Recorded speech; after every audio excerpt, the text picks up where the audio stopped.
And how long do we have? One more question. There's one. Okay. Anybody?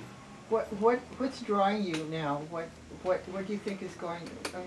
What's pulling you in terms of your next series of investigations? I have stepped back in time 100 years actually, and I've been focusing on the Lincoln Assassination, which I have found very just fascinating.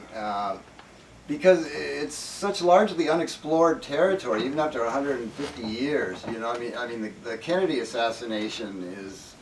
You could probably fill up this entire bookstore with books written on the Kennedy assassination. You know, I mean, everybody's written about it. Everybody has a theory. You know, I mean, it's been covered to death, and there are all kinds of people in the conspiracy community who have you know, a wealth of knowledge about the Kennedy assassination. They can talk to you about the minutiae of the Kennedy assassination for hours, for days. But there's very few people at all, even in the conspiracy community, that know really anything at all about the Lincoln assassination. It's still, you know, it's still a largely untold story after 150 years. There's so many details of it that just have never really, you know, entered the public mind really, and so that's what I've been working on lately. So yeah, page 8. I veer off in directions that people don't necessarily expect me to, you know, and I get criticized for that. I get criticized for everything I do. I can never do anything right. You know, why are you focusing on something that happened 150 years ago when we got these pressing issues that, well, you know, there's other people taking care of that. I'm going to go the way I want to go, you know, so. So that's basically where I've been, and we're coming up on the 150th anniversary, which is why there's been so much mainstream attention on Abraham Lincoln, and you know he's popping up in movies now. You know, Steven Spielberg's movie and the Lincoln Lawyer movie, and I mean he's even popping up, you know, like in chasing zombies and vampires. You know, and Lincoln is like everywhere now, and that's because we're less than a year away now. April 14th. 2015 will be the 150th anniversary of our first official presidential assassination. So as we lead up to that, there's more and more mainstream interest in Lincoln, and these huge best-selling books. You know, Bill O'Reilly sold like over 1 million copies, and James Swanson has also sold, you know, well over 1 million copies of his Lincoln books, and it's a topic that's becoming more of interest as we approach the big anniversary. So that's basically where I've been focused lately. And is that it? Anybody else, real quick? Got a quick one? Yes, sir. Quick question. Like, since obviously you're not writing a book about the JFK assassination anytime soon, I was just wondering who you would say, you know, in a nutshell, killed JFK. I really don't know. I know the broad strokes of the JFK assassination. I don't know all the little details that a lot of other people know. You know, like I say, there's been so much written on it, and you know, depending on who you're talking to, the CIA did it, the FBI did it. You know, the anti-Castro Cubans did it, the pro-Castro Cubans did it, the mob did it. You know, I mean, there's. I couldn't tell you. Really. I thought Oswald did. I don't think the one thing that I could tell you that I do not think happened is that Lee Harvey Oswald acting alone did it. Beyond that, you know, I really don't know. Yes. Could you read a little for us, please? Oh no. Oh, come on. No. Just a little. I can't really. I don't have my reading. Who's got reading? I'm very nearsighted, so I wear contacts to correct for that, so that I can see.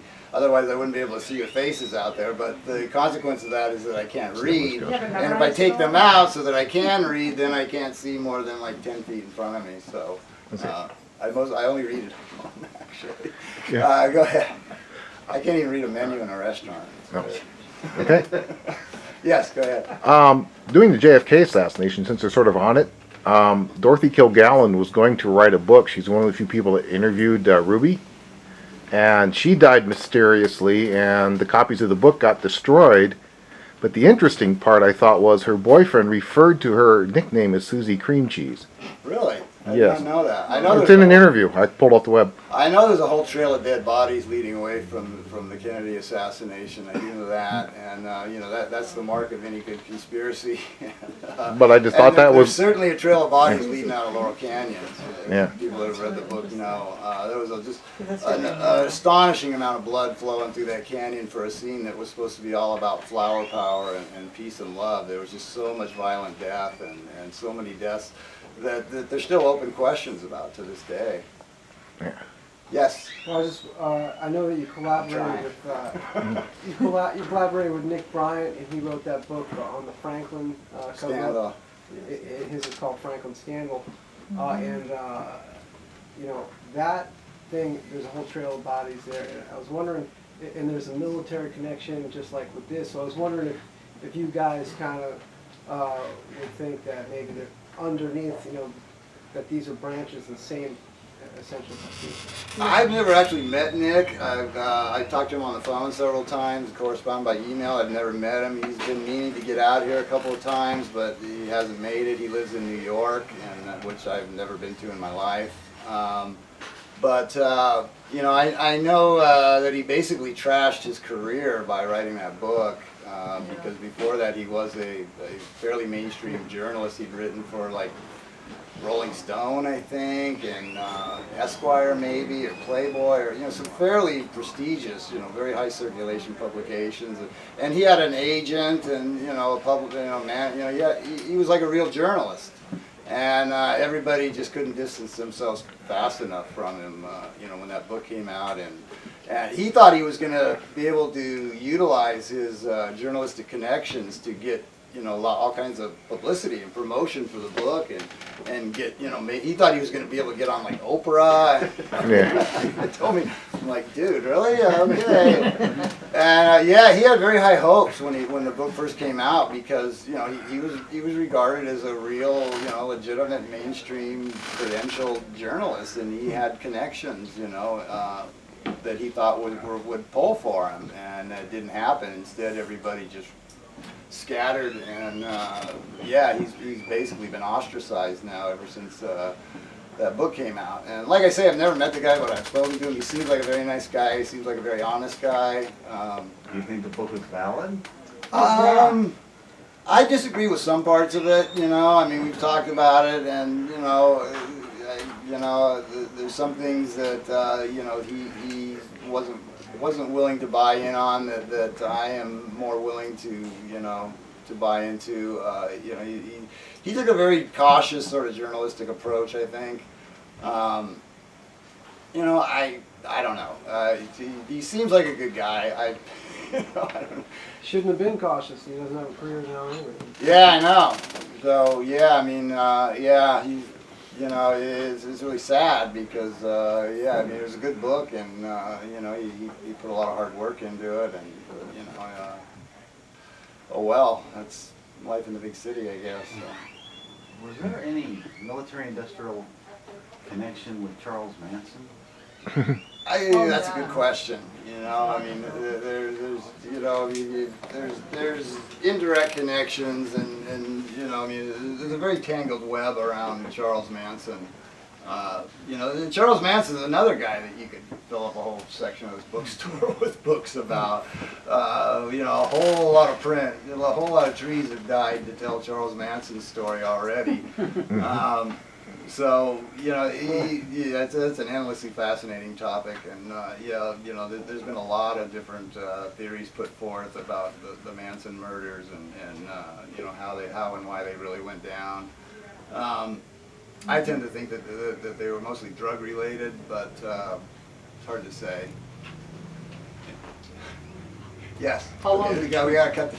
Oh, you're right. How Yeah. long between the clean cut youth protest movement of the war and the hippies? What's the time frame there between what you discussed before as being the? I don't think I doubt that. I wouldn't think that that it would have had a whole lot of time to get off the ground at all, because you know, the hippie movement basically started with the launch of the Byrds, you know, in like 1965, and you know, we hadn't really gotten too deeply involved at that point. So, you know, I would think it was fairly new, but, you know, I'm not 100% sure about that.